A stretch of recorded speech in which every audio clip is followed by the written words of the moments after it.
हम कई बार ऐसे वाक्य बोलते हैं जिसमें हम बताते कि कोई काम हम पहले किया करते थे लेकिन अब नहीं करते, यानी कि कोई पुरानी हमारी आदत थी अब छूट गई है, वो आदत हमारी नहीं रही। फॉर एग्जाम्पल, मैं पहले जिम जाता था, वह पहले सिगरेट पीता था, बचपन में हम लोग पेड़ों पर चढ़ा करते थे, यानी कि इसमें हम बताते हैं कि हम पहले ऐसा काम करते थे, यानी कि यह कोई हमारी पुरानी आदत थी जो हम ऐसा काम किया करते थे। तो इन सेंटेंसेस को, इन वाक्यों को इंग्लिश में हम किस तरीके से बनाते हैं, तो चलिए आज की क्लास में हम लोग सीखते हैं।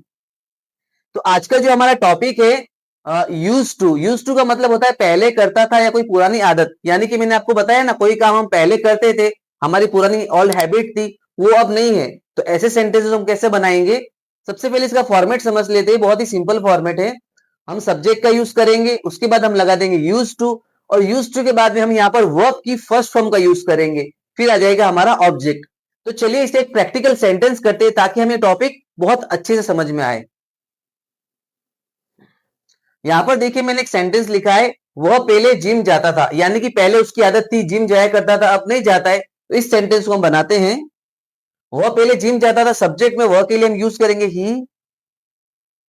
अब उसके बाद जाता था मतलब काम करता था, यूज टू वर्ब की फर्स्ट फॉर्म, यहां पर वर्ब है एक जाना, he used to go to the gym. तो यहाँ पर सेंटेंस बना है, वह पहले जिम जाता था, he used to go to the gym. देखा कितना इजी इसके अंदर सेंटेंस बनाना। चलिए इसका एक और सेंटेंस मैं आपको करके बताता हूं। यहाँ पर मैंने एक सेंटेंस लिखा है, मैं पहले सिगरेट पीता था, मतलब मेरी पहले सिगरेट पीने की आदत थी, अब छूट गई है। वैसे सिगरेट पीना बुरी बात होती है, लेकिन यहाँ पर हम सेंटेंस के लिए यूज कर रहे हैं कि मैं पहले सिगरेट पीता था। तो यहाँ पर हम यूज करेंगे, मैं के लिए हो जाएगा आई यूज टू। अब आई यूज टू, अब सिगरेट पीने के लिए हम यहाँ पे यूज करेंगे smoke, I use to smoke.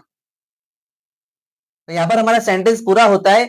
तो इस तरीके से आप इस रूल को याद करके, इस फॉर्मेट के हिसाब से कुछ भी ऐसे सेंटेंस बनाने हैं जिसमें आप बताना चाह रहे हो कि आप पहले ऐसा काम करते थे, तो आप इजी वे में बना सकते हैं।